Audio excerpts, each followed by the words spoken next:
With Lucky Land Slots, you can get lucky just about anywhere. Dearly beloved, we are gathered here today to... Has anyone seen the bride and groom? Sorry, we're here. We were getting lucky in the limo and we lost track of time. No, Lucky Land Casino, with cash prizes that add up quicker than a guest registry. In that case, I pronounce you lucky. Play for free at LuckyLandSlots.com. Daily bonuses are waiting. No purchase necessary. Void where prohibited by law. 18+. Terms and conditions apply. See website for details. Hello and welcome. It is Eric Erickson here across the nation. The Eric Erickson Show. You can always go to ewerickson.com. That's the website for the radio show. You can get what I'm writing. Click on the live stream if you're not near your radio and you can hear me live, or there's a 24/7 stream that just repeats this show until the next day when the new show starts. All that at ewerickson.com. You can call in. I'm willing to take your phone calls. In fact, today is the last day that the regular call screener will be screening phone calls. He's going on vacation for a few days. And so you may be able to get past him. He might actually be in a good, or he could be particularly stressed out given all the packing he's going to have to do to get out of town tomorrow. We'll see. It's on you. 877-973-7425. Now, Democrats curled up in the fetal position, clinging to their binky, their blankie, and their thumb, telling themselves it's all going to be okay now. We've got Roe.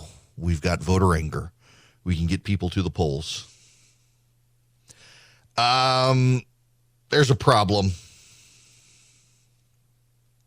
Nothing works right now. And that ultimately is going to be the issue at the ballot box in November. And there's not a Republican-controlled House or a Republican-controlled Senate or a Republican-controlled White House to blame. It's all the Democrats. At least 730 flights were canceled across the United States on Sunday evening. Delta alone canceled at least 224 flights on Sunday. United Airlines canceled 71 flights. American Airlines canceled 66 flights. Atlanta's Hartsfield-Jackson Two Dead Mayors International Airport was the most affected by Sunday's cancellations. United canceled 56 flights on Saturday, 70 flights on Sunday. United said it would cut 12% of its daily domestic flights. I mentioned last week the problems I had going to see my parents for Father's Day weekend, and I noticed at the airport, I'm used to Delta flying those little regional commuter jets to Baton Rouge, Louisiana from Atlanta. The Bombardiers and the Embraers and the like. I'm used to them flying them. Instead, they had pulled out some Boeing 717s and the like, larger planes, more capacity. And so they had reduced the number of flights and were flying bigger planes and still having shortages, but they were having less shortages there and less problems than with the smaller planes flying more flights. It's a problem. Derek Thompson, writing in The Atlantic, the very first symptom of the general collapse was an old one. Nothing worked. That's from Doris Lessing's 1969 novel, The Four-Gated City. But it's hard to think of a better epitaph for the economic vibes of 2022. From the oil market to the baby formula market to the general sense of safety and disorder, the United States seems to suffer from chronic nothing works syndrome, and the latest is air travel.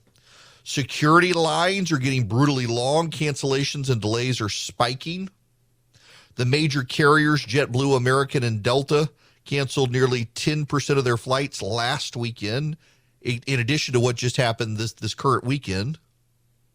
And there are all sorts of problems. So one of the things that happened is in 2020, air travel was down 70%. They laid off a lot of people. Delta shed 30% of their employees, 30,000 people. American laid off 30% of their staff with buyouts, early retirements, and the like. They were trying to get as lean as possible to help their budgets and their balance sheets, and it worked. But now air travel has come roaring back, and they don't have enough people. They don't have enough pilots. Then there are the regulations. If you're 65, you've got mandatory retirement because of the FAA. You got to fly 1,500 hours before you're allowed to pilot commercial flights. And there are rules around that for military aviators and professional schools that do pilot training and the like. But there's that. And then Boeing's got a shortage of 787s and 737s. They've got a backlog there, among other things. Then there's the TSA shortage. A lot of people don't want to go work for the TSA, so they're short of people as you've got more people in the airports. You're seeing an increasing number of cancellations. You're seeing an increasing number of just flat out meltdowns. The legacy carriers, the big ones, Delta, United, American, they tend to have more problems than the startups like Frontier and Spirit and really even JetBlue, although JetBlue is moving into legacy carrier startup. Southwest is also a legacy carrier, one of the longtime big name brands, but this is a larger spillover problem. It's not just air travel, but for a lot of people, air travel is where they're going to experience it. Higher ticket costs, more delays and cancellations, longer lines at airports. And when they get into the airport, they're going to find a lot of the old restaurants and shops that used to be there closed. And it's going to be a visible sign that something's not right with the economy. In the same way with gas prices. Gas prices fell a little over the weekend. They're down, but they're still high. And people are still having to make cutbacks in order to put gas in their car. And people are having to make cutbacks to buy groceries. And that, of course, is having a spillover effect into the service industry and the hospitality industry. When people go out to eat at restaurants, things are more expensive. Less people now are going. They're trying to save money. They're having a spillover effect there, and it's just rippling through the economy. And on top of that, you have another massive migrant wave headed to our southern border. It turns out over the weekend, kind of a news drop day for the Biden administration. Y'all may have missed this. The Biden administration on Friday, after the Dobbs decision was announced that ended Roe v. Wade, the Biden administration announced it was canceling a bunch of court hearing dates for illegal aliens who are roaming the country. De facto amnesty. They're allowing a bunch of illegal aliens who came into this country, they let loose from detention facilities to roam the country until court dates. They've now canceled those court dates. And now how are they going to get in touch with those people to give them new court dates? They're not. They've given them de facto amnesty. And now another wave is coming. Another food supplier closed in Tennessee. This one makes pre-processed and cooked poultry dishes and beef dishes. Forget the name of it, but it closed down. Prices have gone up so much it can't make ends meet, can't reasonably sell its products in grocery stores. Sales are down, so they've shut down, putting about 100 people out of work. That's going to impact groceries. You know, there's the conspiracy theory on the right about all the attacks on food processors. They're just asking questions. Just asking questions. Why are there so many? We have about 5,000 a year on a normal basis of these fires and other things that hurt food processing facilities. It's actually not normal. People just haven't paid attention to it before, and now people are peddling it as some sort of conspiracy theory that people are out there trying to vandalize and ransack and supposedly fly airplanes into food processing facilities. It's not true. But people are certainly worried about it. You can tell where the conspiracy theories are. People are worried about food shortages. There are real food shortages around the world now. Ethanol prices have spiked significantly because of corn prices, because of transport costs and refining costs. And then the ethanol causes gas prices to go up. And when gas prices go up, it causes ethanol prices to go up. And the sick circle repeats. These are all issues. These are all issues. And these issues are issues that the government is going to have to deal with. And these issues are issues that are going to shape people's vote in November.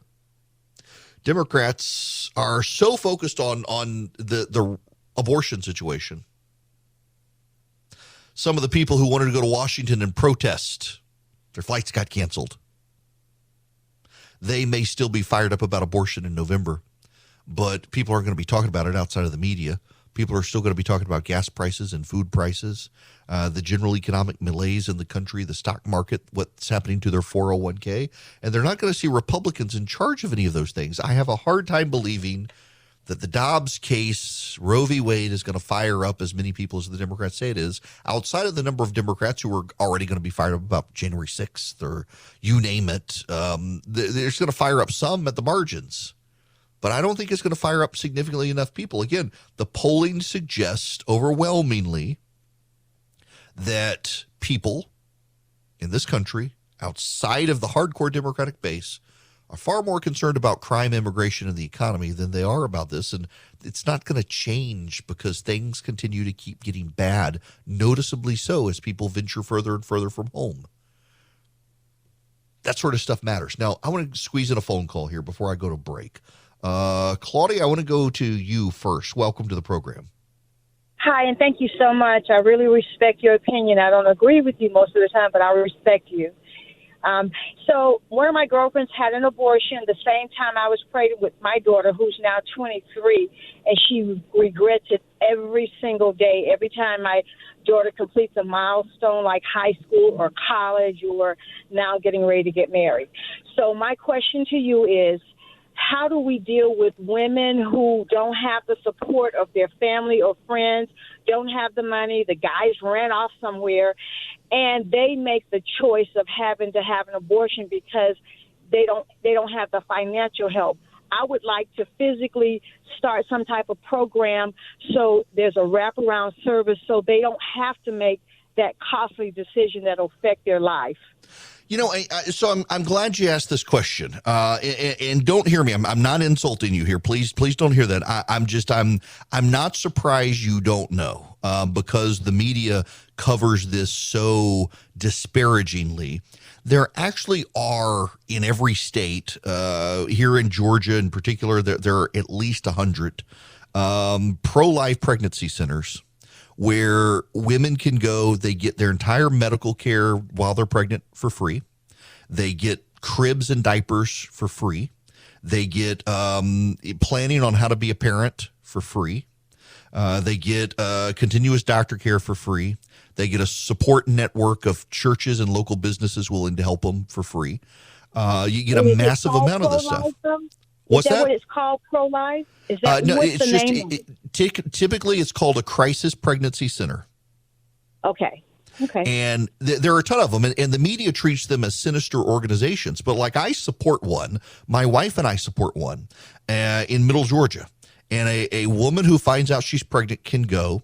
And she will get free ultrasounds, free prenatal vitamins, free doctor's appointments, free care on how do you even change a diaper, how do you pick clothes for a baby, how do you breastfeed, how do you use a breast pump, what do you do if you can't? They get discounts on formula if they can't afford formula. They'll give them a crib and a rocking chair. They give them diapers for the first several months. It's an amazing resource, and they've been there for a while. But people don't know these places exist. Now, not all of them give everything for free. Some of it is vastly reduced. You pay, but not a lot. But a lot of them are really, really free. Marco Rubio in the Senate has introduced a piece of legislation that will allow pregnant moms to get their first year of Social Security payments free at birth of their child or 3 months before their child is born. They'll get their first year of Social Security payments then, and then it will push off their retirement by several months. So it costs absolutely zero to the taxpayer or to the Social Security system. You're just pre-filling Social Security payments to someone who's going to retire eventually, and you'll just put off the retirement by several months. You've got plans like that. You've got plans like Mitt Romney has a child care plan for families, regardless of income. You'll get extended child tax credit to help with your taxes. It'll be real money in the pockets of people who make less than $200,000 a year. There are all sorts of plans out there that the Democrats have consistently blocked because they wanted people to believe the Republicans didn't care about children after birth. But these pregnancy centers around the country, they've been there for years, and so many people don't know they exist because the media disparages them if they ever cover them, and they try like heck to avoid ever covering them, but they're out there. You really do have a social service movement funded largely by churches in this country that extends well beyond the birth of the child into early childhood, and of course with Catholic charities, even into the education of the child later in life.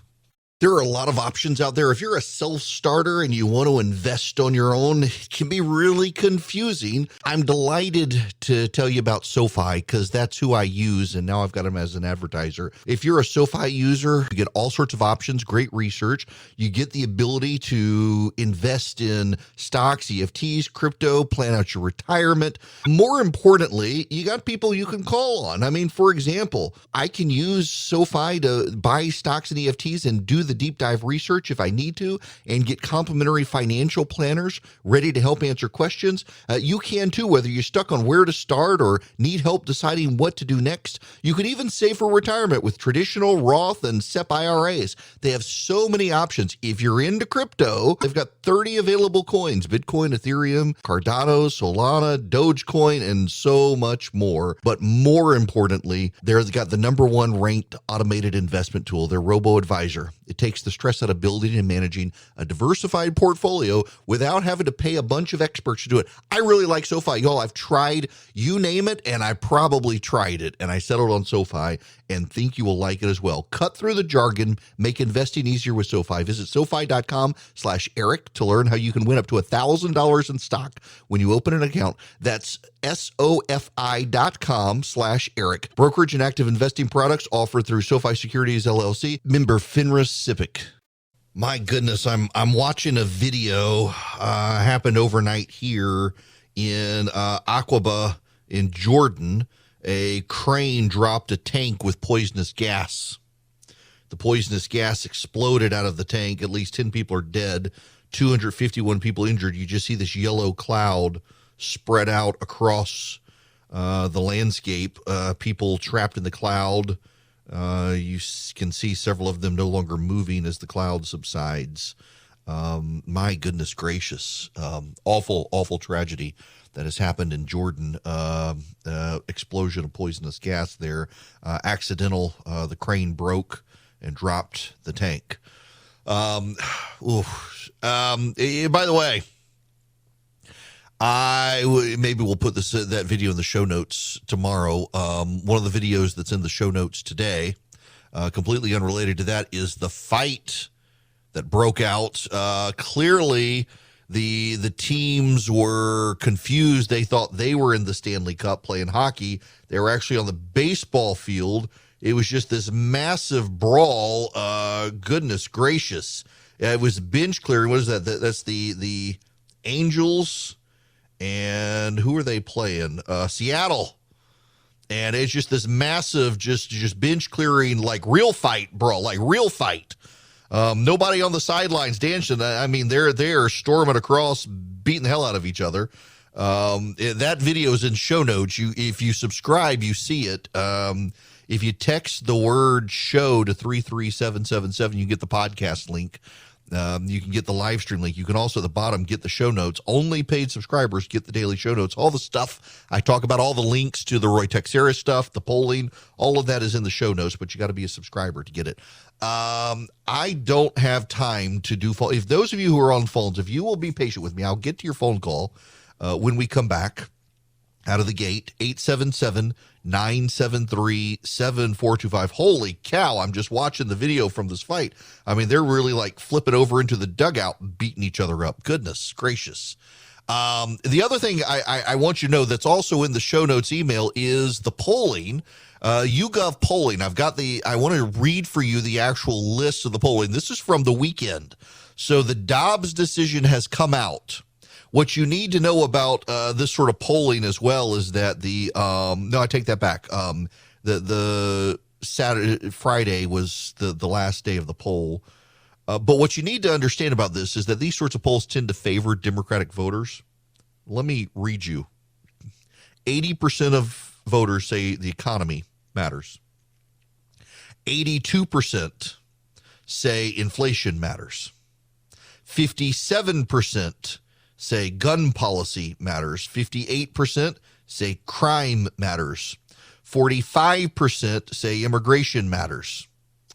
Abortion, 42%. 42%. Now, when you take high, medium, and low priority together and combine them, number one issue, economy. Number two, inflation. Number three, Russia, Ukraine. Number four, immigration. Number five, abortion, followed by guns, climate, crime, January 6th, and COVID. January 6th and COVID don't matter to anybody. It's going to be interesting to see how the Democrats pivot on January 6th in light of the Dobbs case. Are they going to try to keep it alive? We'll see. Your phone calls when we come back, and I was wrong. I'll admit it. As promised, now's the time to go to some calls. 877-973-7425 is the number. David, you're up next. Welcome. Hi, David. Hello. Hey, how are you? I'm good. How about yourself? Not bad.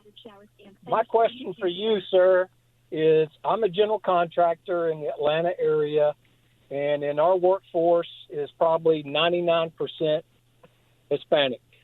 With all the illegals crossing, what is going to be the new hiring terms or policies to hire these people legally?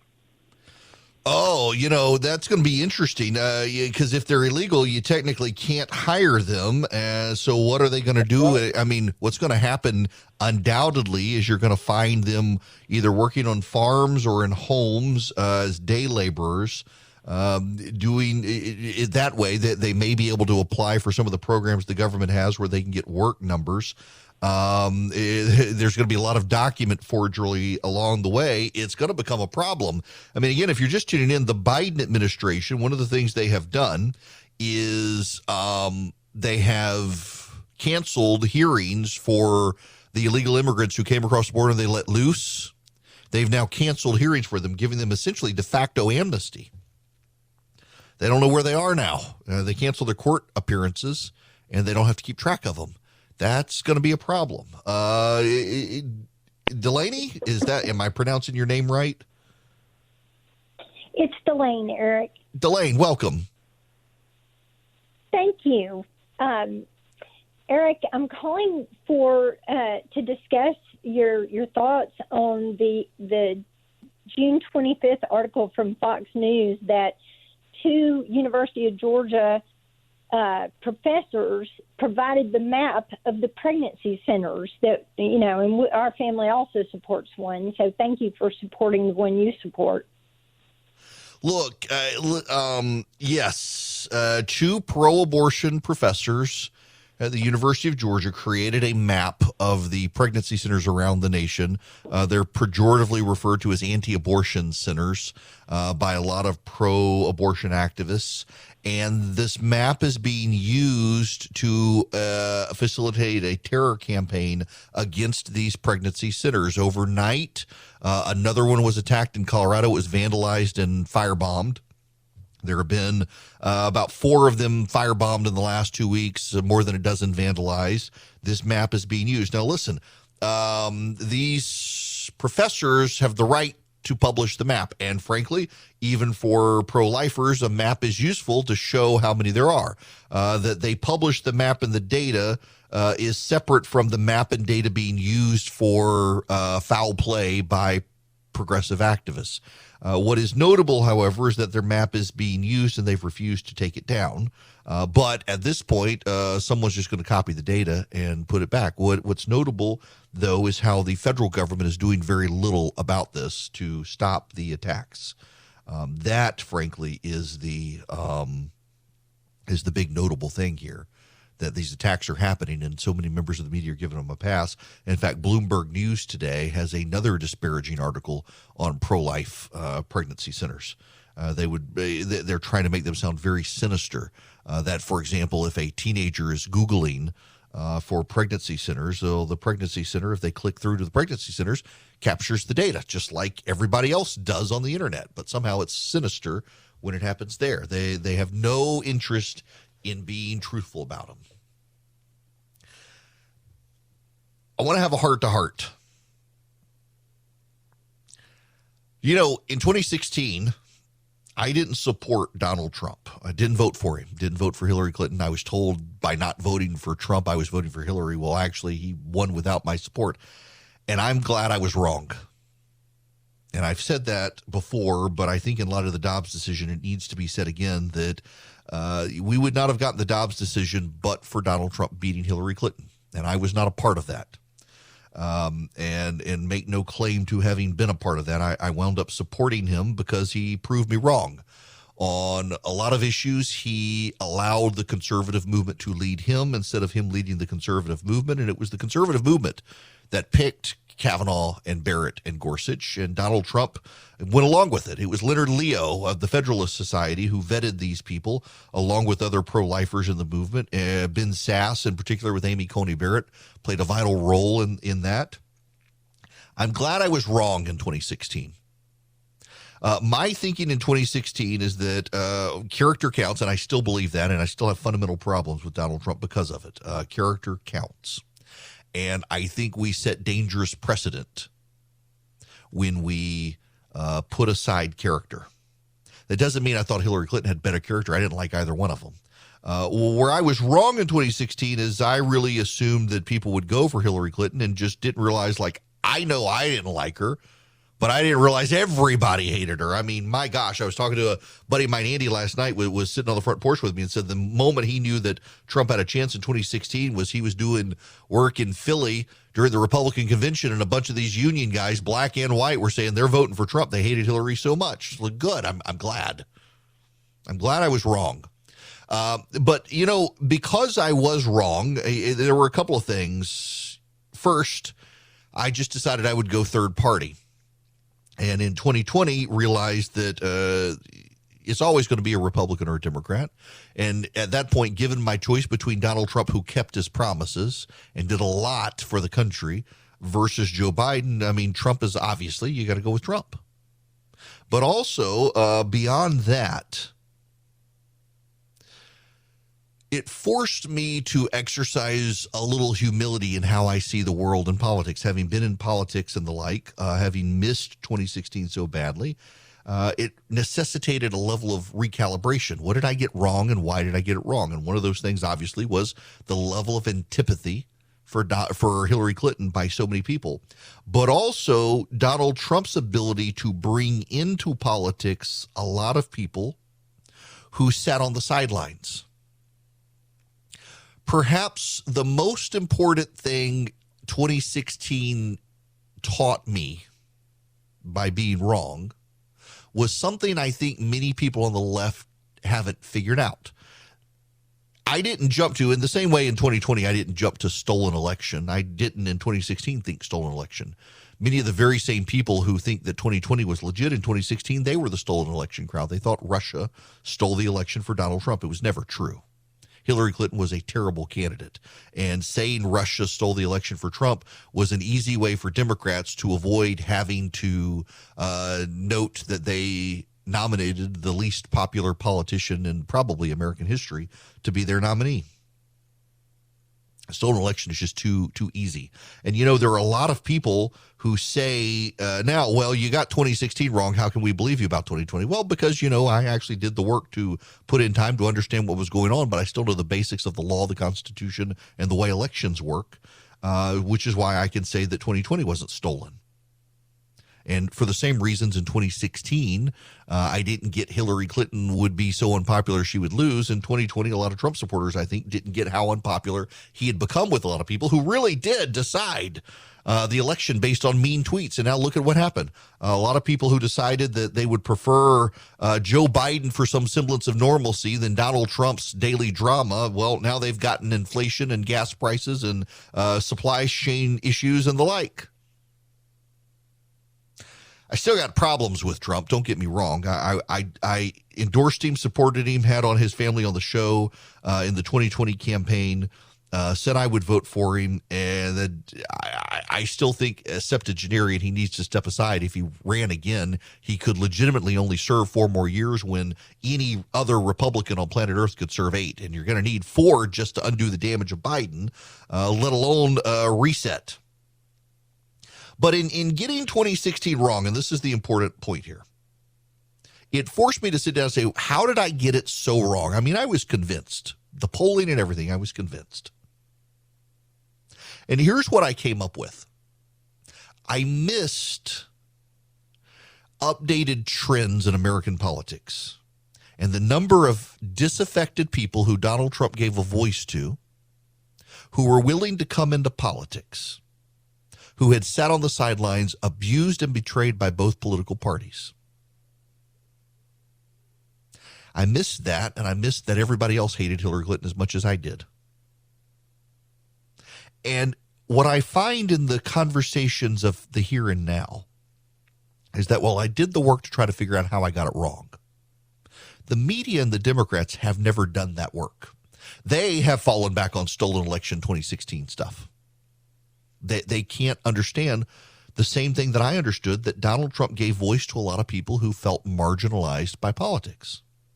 Now, some of those people, let's just be honest, they felt marginalized by politics because they were victims of their own choices, couldn't accept responsibility, and Donald Trump sounded like he would come in and throw punches at all the people they hated who they blamed for their own life's failures, and those people will stay disaffected. We see a lot of those people very vocally in this anti-Brian Kemp stuff in Georgia and the like.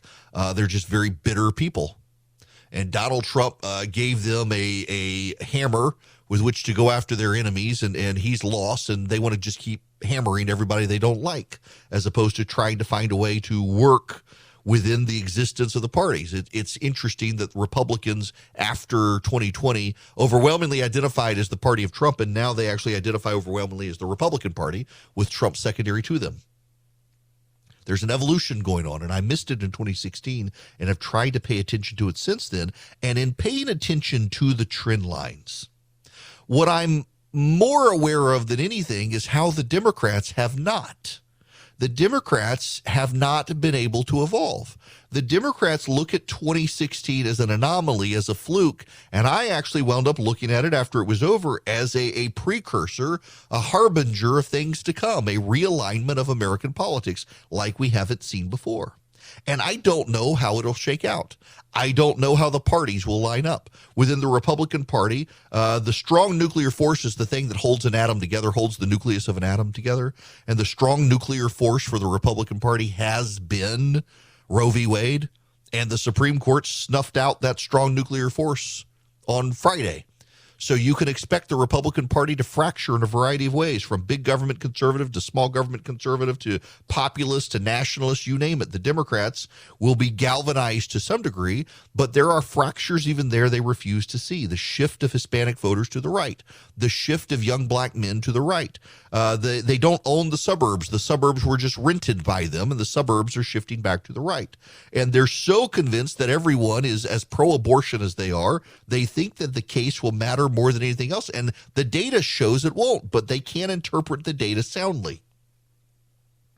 The bottom line is that after 2016, I got that wrong, and I thought, you know what, maybe shut up and do a little more listening and reading and researching and talking to people. And the Democrats, because of their absolute being convinced that they're always right, they're always in the majority, and everything history works in their favor, they never exercised any level of humility to shut up and figure out why they were wrong. And they've been missing everything ever since. 2018 was obvious a swing back to the Democrats because the party that holds the White House tends to lose. And they saw that as a reaffirmation of what happened. And they saw 2020 as a reaffirmation of what happened, as opposed to realizing that down ballot, all the Democrats did badly. Trump was the only one hurt. That's why so many Trump supporters say the election must have been stolen, because he was the only one hurt, as opposed to he was the only one hurt. And all the Democrats were hurt because voters got tired of the drama, of the rioters on the left and of Trump's tweets.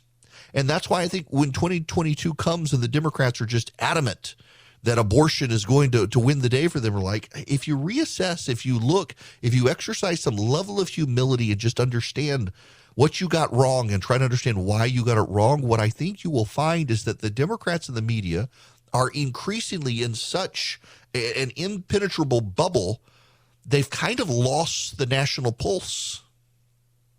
And Donald Trump found the national pulse. And there are other people finding that pulse. Ron DeSantis is finding that pulse. A guy like Elon Musk is finding that pulse. It's not that hard to figure out what the national pulse is. And right now, a lot of that national pulse is just a seething resentment towards the elite and the institutions of the elite in this country, and people want to push back because the elite of this country have decided if the technocrats could just be in charge, everything would be okay. If the markets are in charge, well, the markets are powered by the decisions of the people, and the people are bad, so we can't let the markets be in charge. We have to let the technocrats be in charge. And unfortunately for them, the technocrats don't have as many votes as the people, and the people are in full revolt against the elite and the technocrats they've put in charge. And if you understand that, you might be able to make sense of what's happening in the country. But first, you got to acknowledge when you got it wrong.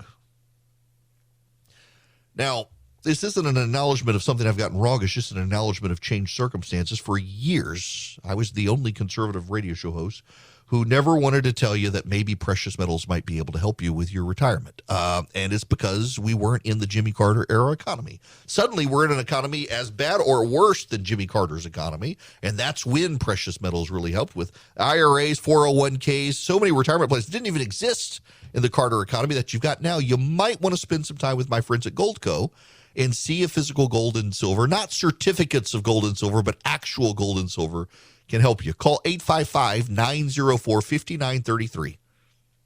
You'll get a free wealth protection kit. You'll learn how to use gold and silver to protect and grow your money.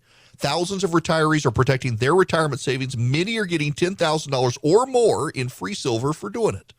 So call my friends at Goldco. Find out how you qualify for their offer. They've helped thousands of Americans protect their retirement against inflation and stock market crashes. They can help you too. Instead of me just giving you the number, let me just give you Eric's. Text the word Eric, E-R-I-C-K, my name, to 33777. I'll give you Goldco's phone number. Text Eric, E-R-I-C-K, to 33777 and see if Goldco could be a good fit for you for planning your retirement. The phone number is 877-973-7425. This just in, electiondaily.com. They have made some changes right now. Their predictions, in particular from Joseph Szymanski of Decision Desk HQ and Election Daily, is the House, 220 Republicans, 191 Democrats with 24 toss-ups. The Senate, 49 Republicans, 47 Democrats, 4 toss-ups. Governor, 2 Democratic flips in Massachusetts and Maryland, 1 Republican flip in Kansas, and 4 toss-ups, Arizona, Nevada, Maine, and Wisconsin. Now, what does this actually mean as far as the data goes? Well, California has shifted a lot of them towards the GOP. Nevada, 2 congressional districts, the 1st and the 4th, have leaned to toss-ups from Democrat. Texas 28 has gone from lean Democrat to toss-up. Texas 34 has gone from likely dim to lean dim, which is interesting. Most notably, though, at the Senate level, the GOP is going to have 49. There are 4 toss-ups. If the GOP wins 2, then you get a Republican Senate. Now, Pennsylvania is a worry for the GOP. Dr. Oz turns out to be a very unfavorable candidate there. He's not very good on the campaign stump, among other things. They could lose that one. That would give the Democrats a seat. But in Georgia, despite Herschel Walker's flaws, as I've said, he's Herschel Walker. He can win. And it looks like he could in Georgia. That would be a GOP pickup. In Nevada, it looks like that's going to be a GOP pickup with Adam Laxalt there as well. Arizona is the wild card with Mark Kelly. The GOP is having some serious problems there. Republican voters in Arizona just seem intent on picking the worst possible Republican in that state across the board, and so the Democrats may hold that one. But you pick up Georgia, you pick up Nevada, you pick up the Senate if the GOP holds Wisconsin, which looks likely. Now, when we come back, another big day at the Supreme Court. We've got to get into the Kennedy case that has the left freaking out again today. Lucky Land Casino, asking people, what's the weirdest place you've gotten lucky? Lucky? In line at the deli, I guess? Aha, in my dentist's office. More than once, actually. Do I have to say? Yes, you do. In the car before my kids' PTA meeting. Really? Yes. Excuse me, what's the weirdest place you've gotten lucky? I never win and tell. Well, there you have it. You can get lucky anywhere, playing at LuckyLandSlots.com. Play for free right now. Are you feeling lucky? No purchase necessary. Void where prohibited by law. 18+. Terms and conditions apply. See website for details.